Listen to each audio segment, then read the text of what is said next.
গল্প সাতরঙ্গারংধনু। লেখা নুরুন্নাহার অতিথি। পর্ব 12। আলমারি খুলে ইরাম গোলাপি থ্রি পিসটা নিল। হালকা গোলাপি থ্রি পিসের মধ্যে গাঢ় গোলাপি সুতার কাজ। ইরাম মুচকি হাসল। অতঃপর রেডি হতে চলল।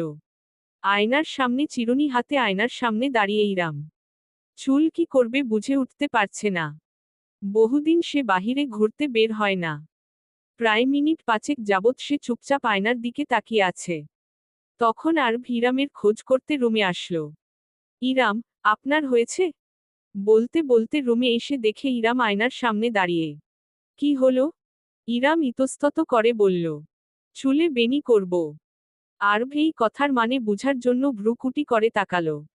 ইরাম সাথে সাথে আবার বলল, তাহলে খোপা? এবার আরব বুঝল, ইরাম তার কাছ থেকে জানতে চাইছে, আপনি ডিসাইড করতে পারছেন না, নাকি আমার পছন্দ জিজ্ঞাসা করছেন? ইরাম নীরব রইল। আরব কয়েক সেকেন্ড ভেবে বলল, দিনের বেলা হলে বলতাম খোলা চুল রাখতে, কিন্তু রাতের বেলা তাই বলছি ঢিলে করে বেনি করেন। বান্দরবানে ওই জলপাই রঙের থ্রি পিসটার সাথে যেমন করে চুল বেঁধেছিলেন তেমন করে মানাবে আপনাকে? ইরাম কিৎক্ষণ অবাক চোখে আরবকে দেখছে। ছেলেটা এত মনে রেখেছে, কিন্তু কেন? তার তো নিজের এত নিখুঁত মনে নেই। আরব তাড়া দিল, জলদি করুন, এখন 7টা বাজে, আমরা 9টার আগে বাসায় ফিরব। ইরাম সম্মতি দিয়ে চুল বাঁধতে শুরু করল। আরব ও ইরাম স্মৃতিসৌধের দিকে রিকশা করে যাচ্ছে। আরব একবার চেয়েছিল জাহাঙ্গীরনগর বিশ্ববিদ্যালয়ের বটতলায় যাবে। সেখানে এই সময় বেশ জমজমাট হয়। কিন্তু পরক্ষণেই নিজের শিক্ষক পরিচয়টা মনে পড়তেই সেই ইচ্ছা বাদ দিতে হলো। হুড নামানো রিকশায় দুজন পাশাপাশি বসা, কিন্তু কারো গায়ের সাথে কারো শরীর সামান্যতম স্পর্শ করছে না। দিনের বেলা হলে যে কেউ বলে ফেলবে এক রিকশায় দুজন অচেনা মানুষ বসেছে। বলবেই না এরা স্বামী স্ত্রী। রিকশার গতি ও মৃদুমন্দ শীতল হাওয়ায় ইরামের খানিকটা শীত শীত লাগছে। সে ওড়নাটা ভালো করে পেঁচিয়ে বসল। আরব লক্ষ্য করল, আপনার শীত করছে? ইরাম অস্বীকার করে, কই না তো। আরব রিকশার হুডটা তুলে দিল, যার দরুন ইরাম আরবের কাছাকাছি চলে এসেছে। চমকায় ইরাম। আরব বলে, হুড তোলা থাকলে বাতাসটা কম লাগবে। ইরাম অপ্রস্তুত, শুধু মাথা নাড়ল। সামনে থেকে রিকশাওয়ালা বলল, ভাবি মনে হয় শরম পাইতেছে। ইরাম থতমত দৃষ্টিতে রিকশাওয়ালার দিকে তাকালো। আরবের বিপরীতে হেসে জবাব দিল, নতুন বউ তো, তাই লজ্জা পাচ্ছে। রিকশাওয়ালা যেন কথার খোরাক পেল। বললেন, তাই বলেন, তা বিয়ার কত দিন হইল, ভাইজান? একদিন। একদিন? কাইল আপনিগো বিয়া হইছে? হ্যাঁ। প্রেমের বিয়া? না, পারিবারিক ভাবে। ভাবি অনেক ভাগ্যবতী। বিয়ার পরদিনই ভাইজান বউরে নিয়া ঘুরতে বের হইছে। নাইলে বাড়ি ভর্তি মানুষের সামনে নতুন বউ তো এক্কেবারে চুপ কইরা থাকে। আরবের কোনো জবাব না দিয়ে ইরামের দিকে তাকালো। ইরাম মাথা নিচু করে রেখেছে। আরব হালকা হাসল। স্মৃতিসৌধের কাছে রাস্তায় বসার ফুচকা ও অন্যান্য স্ট্রিট ফুডের দোকানগুলোর সামনে থামল ওরা। একটা ফুচকার দোকানের কাছে গিয়ে ফুচকা অর্ডার দিল। আরবকে 1 প্লেট অর্ডার করতে দেখে ইরাম বলল, আপনি খাবেন না? না। ইরাম আর কিছু বলল না। কিছুক্ষণ পর ফুচকা দিয়ে গেল। ইরামকে খাওয়া শুরু করতে বলে আরব গেল পানি কিনতে। পানি কিনে নিয়ে আসতেই ইরাম ছো মেরে পানির বোতলটা নিয়ে আরবের হাতে ফুচকার প্লেটটা দেয়। ঝালে চোখ দিয়ে পানি পড়ছে ইরামের। আরব তা দেখে হেসে ফেলে। বোম্বাই মরিচের ঝাল লেগেছে?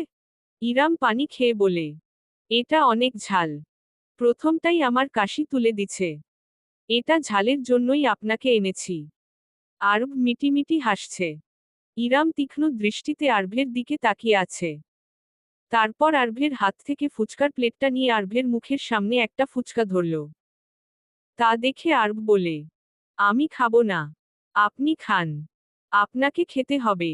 সমস্যা নেই, আপনি খান। বলেছি যখন খেতেই হবে। হা করুন। ইরামের কণ্ঠে কিঞ্চিত রাগ। আরব মুখে নিল ফুচকাটা। প্রথমটা তারও কাশি তুলে দিয়েছে। কিন্তু ইরাম নাছোড়বান্দা। সে পরপর আরেকটা মুখের কাছে ধরল।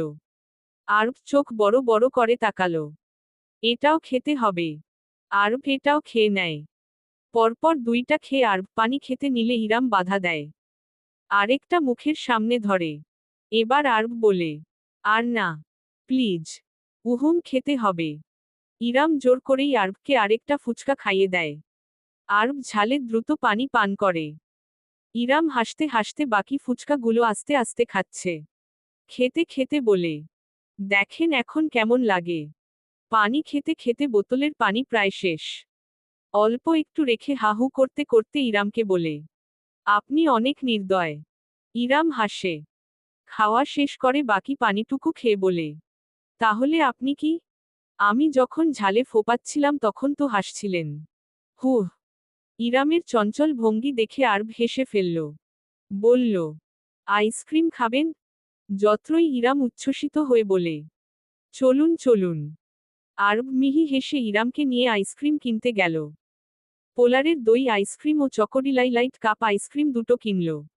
আরব দই ফ্লেভারেরটা খাচ্ছে। ইরাম চকোলেটেরটা। খেতে খেতে হাঁটছে, স্মৃতিসৌধের গেইটের বাহিরে দাঁড়িয়ে দেখছে। 2 দিন পর স্বাধীনতা দিবস। তাই স্মৃতিসৌধকে ধোয়ামোছার কাজ চলছে। রাতের বর্ণিল আলোয় দেখতেও ভালো লাগছে। ইরাম মুচকি হাসল। সোডিয়াম লাইটের আলোয় আরব ইরামকে খুশি দেখে নিজের আইসক্রিমটা এগিয়ে দিয়ে বলল, এই ফ্লেভারটাও ট্রাই করেন। ইরাম চতুর হাসল। আমার আইসক্রিমটা আপনার ট্রাই করতে ইচ্ছা করছে, তাই না? আরব হাসল। যদিও তার ইচ্ছা করছে না। তাও হ্যাঁ বোধক মাথা নাড়ল। ইরাম বলল, থাক, আপনি আপনারটা খান, আমি আমারটা। বলে ইরাম নিজের আইসক্রিম খেতে খেতে মিটিমিটি হাসছে। আরব বলল, আমি খাবো না আপনারটা, আপনি আমারটা খেতে পারেন। সত্যি? আরব মাথা নাড়ে। ইরাম আরবের আইসক্রিমে নিজের চামচ দিয়ে কিছুটা নিয়ে টেস্ট করে। তারপর নিজ থেকেই নিজের কাপটা আরবের দিকে এগিয়ে দিয়ে বলে, কারো একটু আইসক্রিম খাওয়ার ইচ্ছা আমি অপূর্ণ রাখু না। নিন নিন। আরব মুচকি হেসে 1 চামচ নিল। দুজনেই হাসছে। আইসক্রিম খাওয়া শেষে দুজনে বাসায় ফিরতে রিকশায় উঠে। বাসায় এসে দেখে ড্রয়িং রুমে প্রীতি বসে কাঁদছে। মোহনা ও শারমিন তাকে থামানোর চেষ্টা করছে। আরব ও ইরাম বুঝতে পারছে না, হঠাৎ কি হলো। সোফায় আনিসা বেগম হতাশ হয়ে বসে আছেন। আরব মায়ের পাশে বসে শুধালো, কি হয়েছে, মা? আনিসা বেগম হতাশ নিঃশ্বাস ছেড়ে বললেন, বারবিকিউ করতে গিয়ে হাত পুড়ে ফেলেছে। এখন সেই থেকে কাঁদছে। বার্ন ক্রিম লাগায়নি? লাগিয়েছে। জ্বালা করছে খুব। আরব প্রীতির দিকে তাকাতেই প্রীতির সাথে তার চোখাচোখি হয়। আরব বলে, এখানে বসে না কেঁদে ভাইয়ার রুমে গিয়ে বসুক। বার্ন ক্রিম লাগিয়েছে তো কিছুক্ষণ পর জ্বালা বন্ধ হয়ে যাবে। আর কাজের সময় একটু সাবধান হলেই হয়।